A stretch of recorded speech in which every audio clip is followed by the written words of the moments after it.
much, Dan. Thank you so much, Jim. I really appreciate the level of depth you guys went into, really showed the versatility of your products and services. I think the team-oriented approach as well, and all the different industries you can play in is something that really exciting for our customers and really exciting for us. And I'm really happy to have you guys in the marketplace. And I did have a few questions that I feel like kind of go off some of the points you made in your presentation. But I think the first one for you guys is, what products and services do you guys provide that you feel is the most popular with your customers, and what ones you think will be the most popular of Xeeva customers? So I'll jump in first, Jim, and maybe you've got a different idea. So, and you've been, obviously, Jim's been with the company a little longer than I have. So for me, the past year or so, I've really seen, and we highlighted it here, but rapid prototyping, man. I mean, if you're thinking of building a new application, to be able to get with, a senior technical, like a solution architect, and then like a UX lead, and within a couple of weeks, you can take your idea and have a prototype. You can actually click through, you captured all the requirements for it, and now you can go and you can gain stakeholder alignment to fund the project. Or if you're a startup, excuse me, if you're a startup, maybe you've got enough funding to get to the clickable prototype stage, and then you can use that in the slide deck to go and raise the next round, to really put some substance to what you're talking about with your vision, to map that out. So I've seen a tremendous amount of demand for that.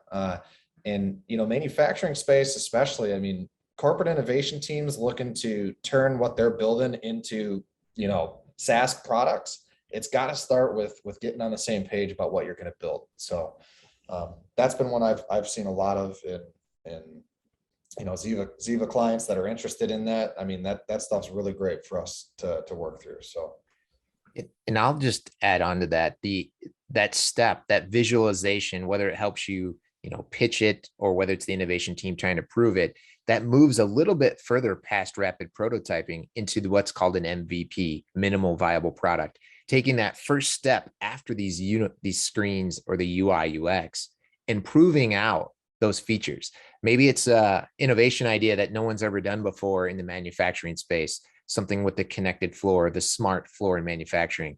Being able to do a small incremental work of an MVP and prove it out. Can we get the data we need in and out of our ERP system? And can we get it to a mobile device so different teams can make decisions? So I think the rapid prototyping that flows into an MVP that bites off small chunks and delivers things quickly has really been one of our popular solutions. That's great. Yeah, something I loved in your presentation is kind of talking about how you guys can provide value across the entire project lifecycle. You don't just leave customers at the lurch. Once they start using the solution, you kind of work with them to make sure it's working and it's still providing value. Right. I see it helping too, to add one more piece, how much is this going to cost, right? That's like one of the most critical questions. How much of an investment is it? We know that this will help. We know that there's going to be an ROI if it's an improvement of a business process, or if it's a product we're going to sell. Well, what's it going to take to get there? And that's a big step, map it all out. Let's figure out what the tech stack's going to be. How's this going to flow, and how much is it going to cost? So that's a really important part of the process, right? Absolutely.